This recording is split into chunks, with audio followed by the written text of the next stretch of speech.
This podcast, including all discussions and examples, is for informational purposes only and does not constitute professional advice. The views expressed in this podcast are solely those of the host and guests and do not necessarily reflect the official policy or position of any government agency or company. Today, we're sitting down with Jen Weir Edwards, Sales Director at ADS, to explore the company's foundation and how her team delivers what the warfighter needs now. This is From the Dive Shop. Hey everyone, and welcome back to From the Dive Shop. I'm Patrick Shipp, and with me is Hillary Warren. Hi, and today we have a very special guest, Jen Weir Edwards, the Director of Army Sales at ADS, and somebody that Patrick and I know very well. Very well. Very excited to have you here, Jen. Yes. I'm super excited to be sitting in this chair. We can tell. That's usually my chair. Yep, you're in the hot seat today, No, Jen. it's much scarier. Yeah, so can you tell us a little bit about how you got to be the Director of Army Sales at ADS? So this Start is at the beginning. not my first job at ADS. I have been here 19 years in May. I don't know when this is going to air. So 19 years in May of 2025, in case this airs in out years. I don't know. I actually started at ADS as the head of HR. I was the very first HR vice president that ADS ever had when we only had about 95 employees, and it was the wild, wild west. They decided that Luke Hillier, our founder and at the time CEO, somebody said it would be a good idea to probably have an HR function for a defense contractor. And a friend of a friend reached out to me to say, hey, I want to introduce you to Luke Hillier. You've been doing HR for a long time. They need someone. And I said, you know what? That is so cool. Looks like a great company. I'm not what they need because I had come out of the private sector. I came out of a tech background and a finance background and said, you know, defense HR is really different from regular industry HR. So I said, I'll talk to him because I'll help him find somebody because I did some recruiting on the side. And we met and I told him I wasn't right for him and he insisted that I was. And so eventually we came to an agreement and I came on board with ADS as the head of HR. And I did that for about 10 years. And it was really fun watching the company grow from really, really small to certainly not as big as it is now, but grew probably 4x in the time I ran HR. And then one day I came to the realization that I had been here for 10 years. I had solved a ton of problems. I was having a great, great time, but I needed to go do it for somebody else. And so I came in and spoke to our then CEO and said, guys, I love you. I love ADS. This is an amazing place. There are other people that can do the job I'm doing. I'm moving on to go work for a different company. And I had the lovely gift of our now CEO, Ryan Angold, coming to me and saying, listen, you've joked about being in sales for a really long time. Why don't you do it? And I was like, you're out of your mind. I've had a 20-year HR career. I'm going to go work for this small startup. I'm really excited about it. And he said, talk to me. Let's look at what some of the jobs are. And at the time, the expeditionary market had an opening for a director. And so I talked to Mark Libinati, and we agreed that it would be a really weird move that to this day is known as the Crazy Ivan. If you've ever seen Hunt for Red October, we called it the Crazy Ivan. And I moved over into sales. And then from there, I ran the expeditionary market for about 3.5 years. And as a part of the expeditionary market, we regularly engaged with the Army team. And at the time, I had some opinions on how the Army team was operating in areas where I thought that maybe it could be handled a little bit better. And Julie Cook, who was running that side of ADS at the time, said, okay, come over and put your money where your mouth is. And so 3.5 years ago, I took over the Army team. And so that's how I came to be in the position I'm in today. Wow. Yeah. And that expeditionary market is where you met Patrick and I. That's right. That's right. I used to be your bosses. Yes, and you are still my boss. That's right. That's because right. But not mine. She's also, not my boss That's anymore. right. I'm not the boss of you. No one's the boss of me. Mark is. But I'm going to talk about that at a different episode. So that is quite a wild ride. Yes, absolutely. Tell us a little bit about before ADS. You said that you were in finance and tech. Well, so I have degrees in history and philosophy, which of course naturally lead into finance and technology. Not at all. I have a degree in theater. Right. Yes. So hey kids, what you get a degree in probably doesn't matter. Just get good grades. So I actually, the day after I graduated from college, I moved to New York City. With no job, I've had about $1,000 in the bank, and my then boyfriend let me stay with him while I was getting on my feet. And within a week, I took a sales job, believe it or not, with a children's wear company because it was the first job they offered me, and I didn't really care what I did. I just wanted to live in New York City. A couple years later, that became, I decided to go to graduate school. I was going to NYU for graduate school. And while I was at NYU and doing this sales job, a friend of mine said, hey, I work at Lehman Brothers, at the time a major financial powerhouse. They're gone now. But at the time, she said, come work on Wall Street. We pay our secretaries great money. So I got a job as a secretary working on Wall Street at Lehman Brothers, working on a trading floor, really, really crazy, cool experience. Got to go to the New York Stock Exchange, and it's every bit as insane and chaotic as you see in the movie. So I got to have that experience, and was identified by the head of HR for Lehman Brothers as someone that they thought might be a good fit for human resources. So, things just happen the way they do, and I've got a career philosophy that you keep your eyes open at all times and doors appear and you jump through them. And luckily, thanks to this woman, I moved into HR and was trained at a Fortune 100 company in HR, moved up into a management position, and started my career in HR because of just some weird random luck and my desire to make a lot of money as a secretary. I dropped out of grad school and just really dove in and focused on an HR career. And after Lehman Brothers, I went to go work for an internet company, a startup in the late 90s. God, I'm old. And was their head of HR and brought that company from about a 30-person company to about a 600-person company. And then my ex-husband decided we should move to Hampton Roads. And so that's how, after a whole series of other things, I ended up coming to ADS. So were you in New York during 9/11? I was. Can you tell us that story? So I have to begin by saying, I actually, when I was at Lehman Brothers, we worked in the World Trade Center complex. And so I had a lot of friends. I wasn't in the Trade Center when that happened. I had a lot of friends that worked in that building, and I am the luckiest New Yorker in history that not only was I not there that day because I had moved to the tech company, but no one I know was hurt or lost. And I consider myself among one of the most blessed New Yorkers to be able to say that. Wow. So my experience was 2 miles away because at the time I was working in Midtown, and we watched the towers fall out of my boss's window from just down 3rd Avenue. You could see them fall. And it was a bad day, the understatement of the century. Again, I was very, very lucky. There are a couple things that, to me, stand out about that experience for me. And sorry, it's a little emotional.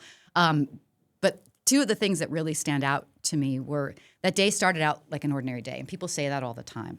And I had walked into the office, and our general counsel, and his last name escapes me. His name was George.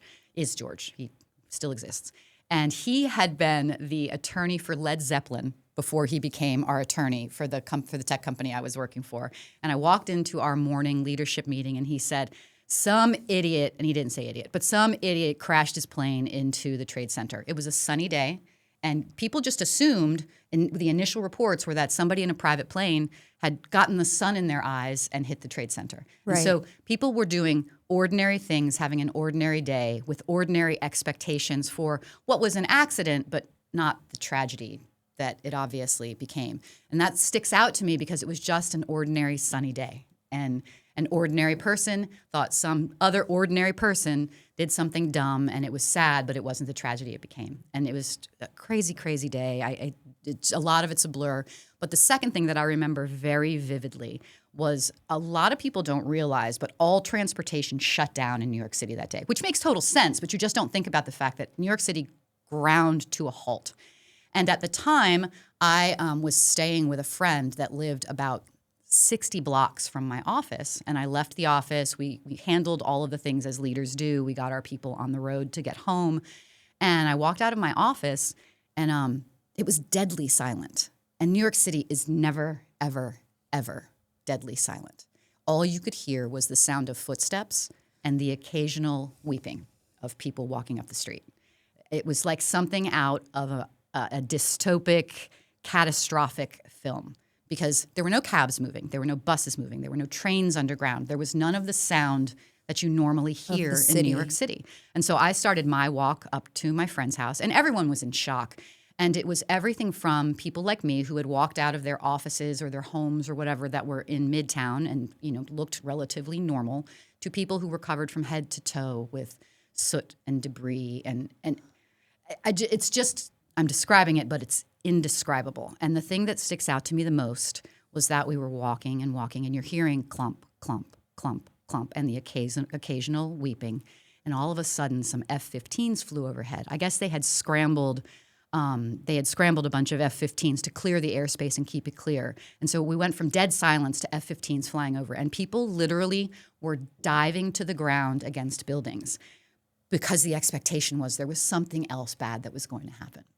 And I'll just never forget, because I was just shocked when I heard the planes go over and a woman dove in front of me and kind of hid in the corner of a building. And I just remember going and picking her up and giving her a hug. And it was a really bad day. It was a really bad day. But it was a day that changed the world, changed our country, and certainly if you talk to a lot of the people that work here now, we have people on staff that joined the military because of that day. So it was, I don't know how to end this story other than to say I'm really thankful that I survived and everyone I know was okay. And it was like nothing anyone has ever experienced or should have to experience. Wow. Chills. From the dive shop. Well, no, I mean, that's a great story. You hear a lot of firsthand accounts, and they all seem to be different, right? So thanks for sharing that with us. Really appreciate it. Let's talk about something completely different. Well, we are. You talked a little bit about working at, Lehman Brothers and then the startup, and you saw that startup grow from 6 to or 30 to 300 or 600 people. Yep. Since you've been at ADS in those 19 years, what are some of the things that you've seen change that have really shown you just how much a small business can grow over time? So when I came on board, like I said, I think we were under 100 employees when I came on board. And the thing that's been interesting to me is while we've grown in numbers, I think we're sitting around 450 or something right now. Over 19 years to grow that much in a headcount, from a headcount perspective, that's fine. It's not that impressive. But the way we've grown is, gosh, we've just become so much smarter about how we do things. It was very much the Wild West when I came on board, and everyone did everything, whether you had capability or not. If something had to get done, you thrust yourself in and you did it. And we still do that. I love that because we're a very scrappy company. If something needs to get done, we do it. But we've become certainly more intelligent about the way we attack our business. We've become more mature about the way we attack our business. The people we have hired, not to say that those people at the beginning weren't good, but the people we've hired in the last probably 5 to 7 years are just some of the best people I've ever worked with. The caliber of just like you, Hillary. When did you about guys start? 7 years ago? 6 years. Yeah. Okay. The caliber. Our goal used to be, hey, you know what? We need somebody to cover Fort Bragg. That guy knows where Fort Bragg is. Let's go ahead and just take this Army guy who knows Fort Bragg and put him in place. And not to say that they weren't good, but we were less selective and more interested in just making sure we could capture all of this massive amount of business that was out there and available to us. Now we're much more careful, selective, surgical about making sure we have exactly the right people in the right roles. And again, we're more technical. We've certainly got so much more expertise when it comes to things like contracts and it comes to things like financial matters. We're just a smarter company than we were. We're more technology driven. It's really exciting to see the way that we have become more efficient and more capable. But the thing that's never changed from day one is we've always stayed really focused on taking care of our customers and doing it in an effective and an efficient and in a as smart as possible way. There's never been a meeting that I've been in or engagement I've had with any employees here where their first thought wasn't, what can we do to take care of the customer? We interviewed Brady Osborne on the federal team, and he was saying that he does everything he can do to get to yes before he even considers no in taking care of our customers. And then when the no comes, the no is, hey, I can't do this for you, but somebody else can. And the number of times in sales I've seen that happen where we've gone to a customer and said, listen, we can't do this, but we know someone who can because we're so well networked. It doesn't happen a lot because we actually usually find a way to get things done, but the fact that we would rather make sure we take care of the customer than worry about whether or not ADS wins is it's compelling. It's a reason that I've been here for 19 years, because seeing what I did on 9/11 and seeing what I have in the course of the career here, you just can't discount how hard the job is of the people that we take care of.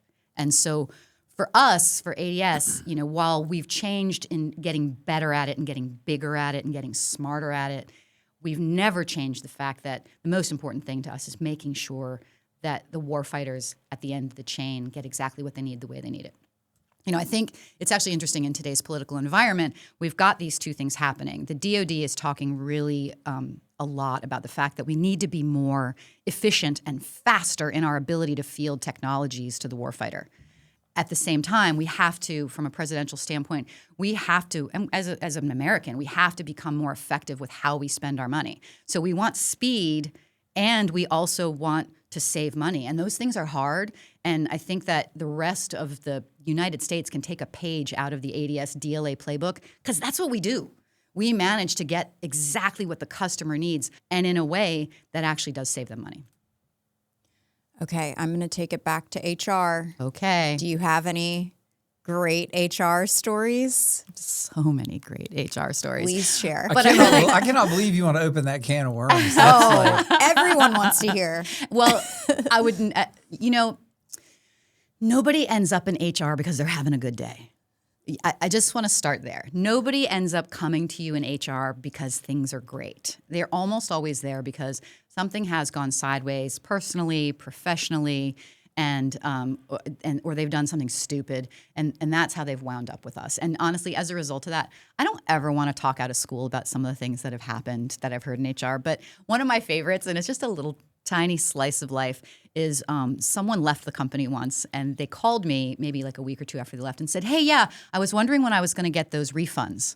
And I was like, "I don't know what you're talking about. What refunds?" And they're like, "Oh, well, I paid into the company life insurance, but I never got anything out of it. So I was hoping I could get a refund for my premiums." I'm like, "You want a refund because you didn't die?" So things like that. There were a lot of little funny things where people just are stupid, really.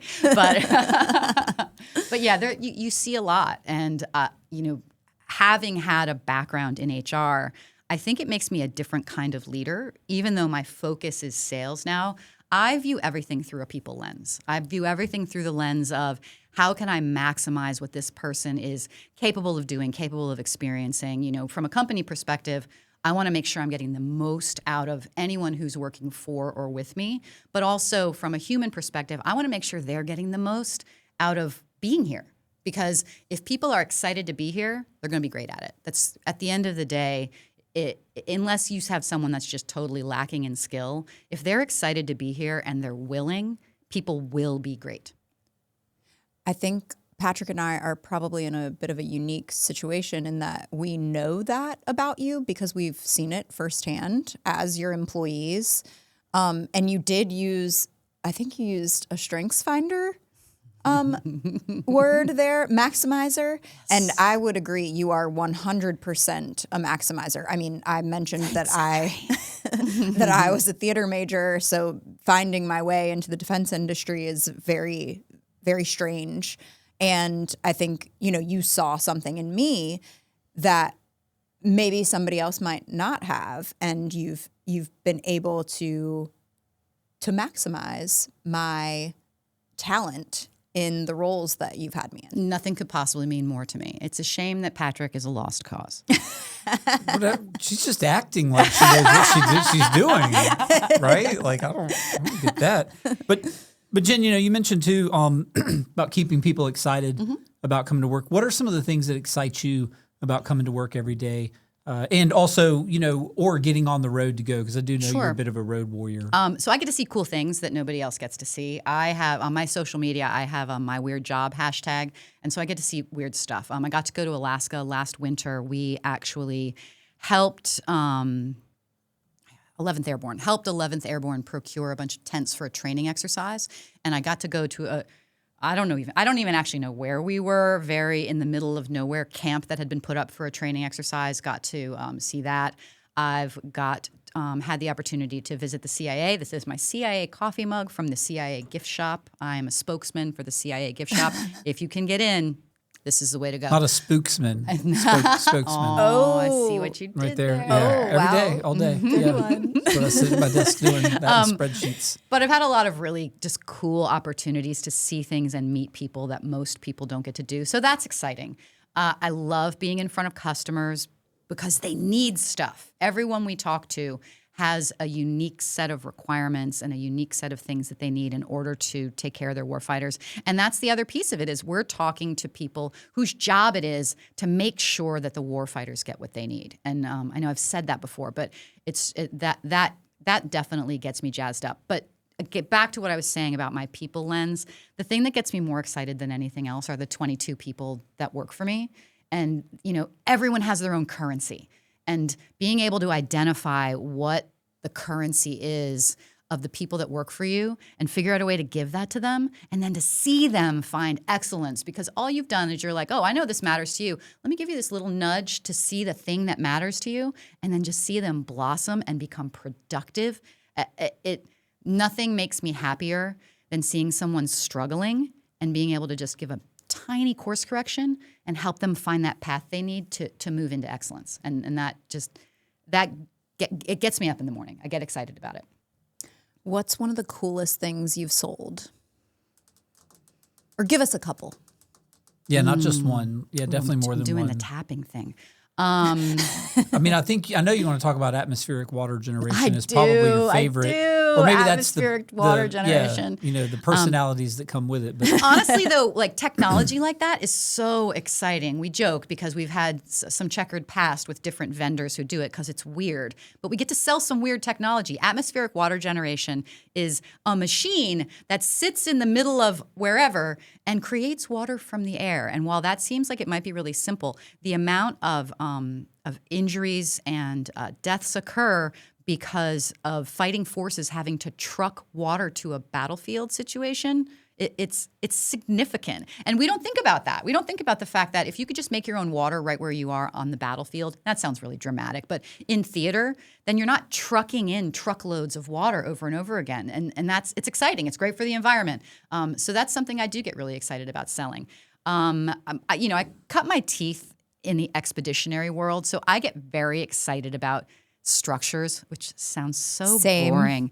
But Me so too. lame. But That sounds so get out of lame. here, I know Patrick. it sounds so lame, but the fact that for the Army to build a building, it can take 5 to 10 years to get a building funded, and then another 5 to 10 years to get a building built. And by that time, people are living in squalor, and we have the ability to help the Army procure temporary structures or modular structures that will get them a building, on contract in 30 days, and they're in it in 6 to 12 months, and less in some cases. But the fact that we can cut that tail down, because when you walk into a customer's office and the floors are broken and the walls are falling in, and they just need a place to work, and we can help with that, I think it's life-changing. I really do.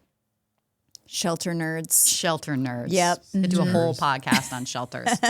The thing that I like about this is there's nothing we can't do to help the customer within reason. One of the things that I'm really excited about is we recently helped CENTCOM headquarters completely re-outfit all of their communications systems. They were in a position where CENTCOM headquarters couldn't talk to their assets that were downrange in CENTCOM effectively because they had really old comm systems. And they had worked for 2 years to replace this technology and had been unable to get it done through normal contracting channels just because they're overburdened and there's a lot that the Army has to do. And we went to meet with them for something completely different. And the customer mentioned something about their need for IT and comm systems, but there's no way we could help with that. And those of us in the room perked up and went, wait a minute, we can absolutely help that. And within 90 days, we had delivered their brand new communications systems. And when you think about the fact that CENTCOM headquarters in Florida can't talk to actual CENTCOM in the Middle East, that's a problem when you're in a battlefield situation. You have to be able to communicate. And some of what we do, it sounds kind of boring, but that's a huge impact we were able to make on this customer. So that was something really exciting. Awesome. Mm-hmm. All right. We've talked a lot about ADS. Are we going to talk about Jen now? 19 Are we gonna Yeah. do some Jen 19 questions? years. Jen, what's a Jen What? question?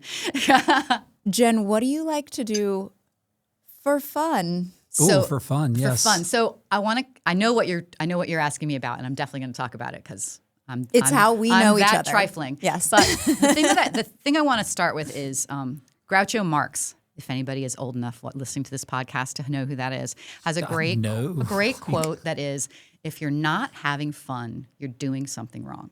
So, and I don't know if everyone subscribes to this, but I think everything should be fun. You know, it can be, our jobs are frustrating. They can be boring. I've spent days at a time trapped in a spreadsheet hell. But in general, I try to make sure every day is a little bit fun. And, you know, you can do that with the people around you. I just think creating an environment where fun can happen is really important no matter what you're doing. So that's like just a life goal for me, is to keep it fun. But I know what you're getting at. In my spare time, such that it is, I do improvised comedy and sketch comedy and theater. So I'm a dork. That's basically what I do for fun. Is I'm a Same. dork. That's how we met. Yeah. Exactly. We met. Yes, we met and? being dorks. Yes, and. Yes, and? Yes. So how do those apply? I know you said that you want to make sure that life is fun. Right. But how do you pull in improv? How do you pull in theater into your role as a leader and into your role at ADS? So shockingly every day. And I didn't realize it until I started doing it. So when I was younger, I did theater a lot. And then, then I grew up and got a job and had children and did all the things that you do that don't give you time for extracurricular activities that aren't slicing oranges to give to the soccer field. And so when my kids got a little bit older, a friend of mine said, "Hey, I'm taking some improv classes. You should totally do this. You'll love it." And a whole year went by and I didn't do it because I was too busy or too whatever. I just didn't do it. And the idea of it was terrifying. And then I finally decided to take an improv class. And that was about 10 years ago. So I started doing improv about 10 years ago locally. Shout out to the Push Comedy Theater. And didn't realize the impact it had until shortly after maybe my second or third improv class, I had to get up to give a brief. And someone stopped me and said, "That's one of the best briefs I've ever seen you give." And it dawned on me that doing these improv classes had made me a better public speaker. So that's like a really simple, direct line for the way that it has changed how I handle things. I'm much more comfortable being able to speak off the cuff. I'm just much more comfortable standing up in front of a room full of people and talking. And as a leader, that is such a critical skill.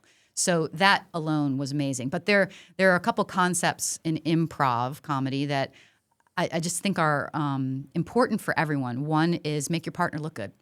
It's one of the main tenets of improvised Hillary. comedy. Make me look good. That's right. All Make your costs. partner look good. I've been trying. It's challenging, but I think I've done a good job. You're doing Yeah. great, yeah. You guys are both awesome. A+ work. Oh, well, thank you for making us both here look for you. great. There you go. As a leader, if I'm sitting in a meeting and a partner is failing or a subordinate or whatever is failing, it's my job to help shore them up. It's my job to help make them look good. If we're in a negotiation and someone in our chain of command isn't getting done what they need to get done, we have to help them look good. You don't knock them out of the way. You don't upstage them. You don't take their place. You do what you can to shore up what they're doing. And then another major tenet in improv comedy is find the fun. Always find the fun. So it's just, I think it's made me a better leader. It's made me more adaptable. It's made me a better speaker. It's made me generally more comfortable in uncomfortable situations. And that's something that I've carried through. I'm a really big believer in doing things that scare you. And that was a really pivotal moment for me when I hesitate to say successful. I don't know if you're successful at improv comedy, but I did it and I've done it consistently. And I think I've done it well enough that I've realized that if I can do that, there's nothing that's going to scare me more than getting up on a stage in front of a bunch of people I do know and making something up out of nowhere and expecting that hopefully it's going to be funny. So it's just, I think it's made me a more adaptable person and a more, just a more comfortable person in general. I mean, are you getting the laughs? Because I feel like if you're getting the laughs, that's success, Girl, right? you in don't comedy? do this for 10 years if you're not getting You the must laughs. be successful at it then, right? If you're getting the laughs, for sure.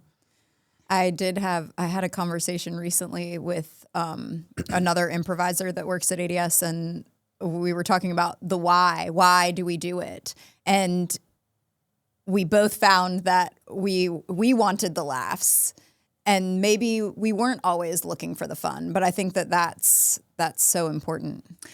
Certainly the why for most people getting on stage, myself included, is that we like it. There's a reason why you and I both quickly volunteered to be part of this podcast. Be a podcaster, yes. I don't know. I'm waiting for you to take a stand-up class. Patrick Shipp is going to be an amazing stand-up comedian. Agreed. I'm here for comic relief. I think it's like the real reason I'm here. Right. Just wanted to kind of mix it up a little. I didn't have. I had a couple of kind of random questions. I know you're a bit of a road warrior. When you're out on the road, with your team, with your sales reps, what are you looking for when you're out there with them?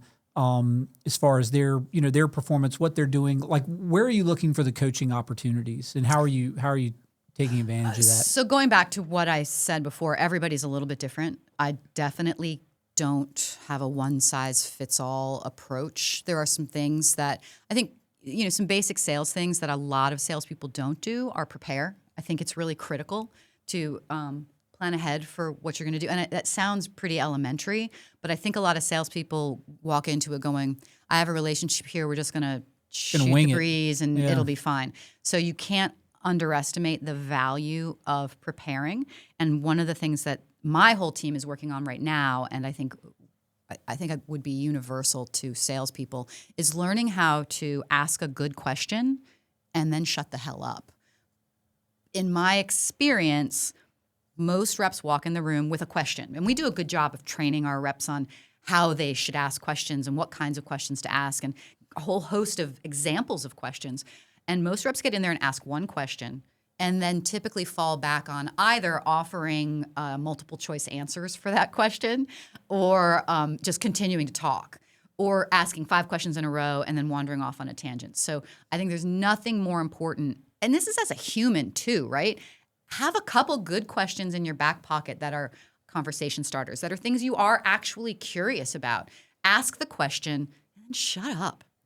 I think that's really valuable advice for salespeople because we do tend to be talkers, some of us for sure, and it is performative. You walk into a customer's office and you want to perform for them as a salesperson often, and I think listening is so important. Absolutely, because people like to talk. Yes, and we shouldn't be the ones doing it. If we ask the question and they start talking, we should be just taking all of that gold in because that's how we find opportunities. We don't find opportunities by offering multiple choice answers to what we ask them. That's probably one of the top things I'm looking for. The other is, do they know where they're going? We do a lot of, hey, you're hired. Bye. We'll see you in a couple weeks. Go figure it out. And helping them figure out where they should be and, just kind of identifying how they can better plan out their territory. We are by nature a very fly by the seat of our pants company from a sales perspective. And we're very successful with it because we have great options for the customer. So sometimes this is easy. It's not easy because of funding and the government and all the reasons why, selling to the government is challenging. And there's a reason why not everyone does it. But there is a lot of it that is easier. And all we have to do is get a little bit better and we'll be even better. I think it's an exponential plus up if you make those tiny adjustments and make sure you're planning well and asking good questions and paying attention to more than just this is the road that I go down. Well, there's a lot of other stuff outside of that road. So those are the things I look for. Do they know where they're going? Do they have good rapport with the customers they have? Do they know where to go when they're done going all the places they thought they should go? Because sometimes you end up at 2:00 going, I've covered all my meetings. What do I do now? But most importantly, can they ask a question and then just let the customer talk? That's like what I just did. I like it. That question. Silence is so uncomfortable for people. What else, Scott, Hillary? I think that's everything that I've got. Jen, thank you so much for sitting down with us today. I want that side of the chair back. I know. It's much more uncomfortable over here. Yes. Well, Jen, thank you so much for joining us today. My pleasure. Yeah, this has been so much fun. Thanks for joining us today on From the Dive Shop. See you next time.